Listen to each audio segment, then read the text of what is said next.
Well, I'm so glad to be here for TIEFLAND by Eugen d'Albert, or however we want to pronounce it. He's such an interesting composer. When I listened to it, he didn't sound like other German composers that I knew, so I became very curious.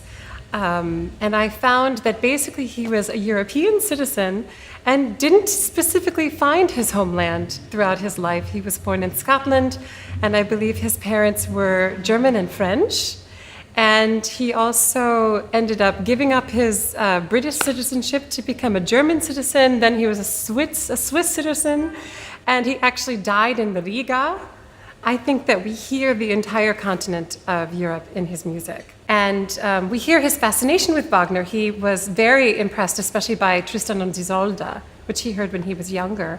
But we have to remember he also studied with Liszt. And that influence is there too. And there is something about the longer phrase that is related to Strauss. But I also hear Debussy in his music. I hear a lot of colors that we don't necessarily hear in Wagner. There's something more romantic even and freer than in Wagner's music.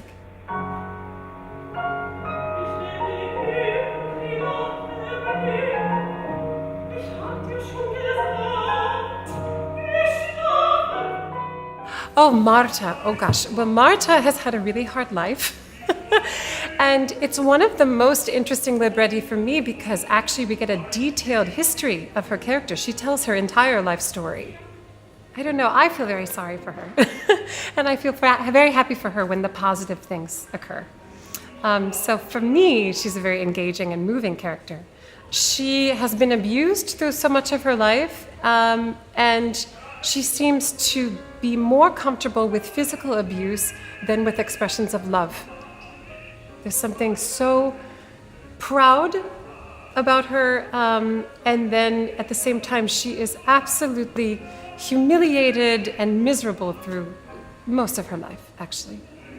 And you have to decide how much pity to feel for her because she's obviously deeply affected by her history.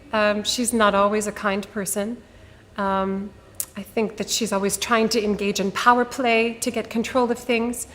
And we have to also remember the fascination with Freud that was happening when this piece was being written, when TIEFLAND was being written, and how she is an example of the neuroses that comes from abuse in childhood.